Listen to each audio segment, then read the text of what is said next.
Hi, my name is Nayeli. I have an autistic child. He's currently 5 years old.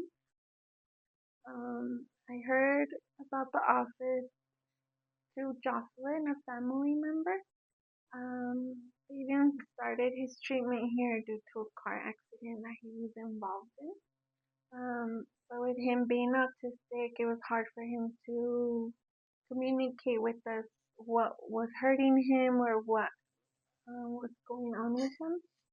Ever since he started his adjustments, he's became more verbal. He has not gotten sick once.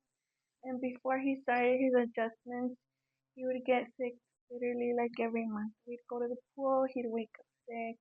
We'd go to the park, he'd wake up sick. And ever since he started his adjustments, he has not been sick once. Another thing we're struggling with was constipation. Ever since he started his adjustments, I feel like his GI system is working better. He's going to the bathroom more, so that's making him eat more. He's talking more, and it's all thanks to Dr. Ray.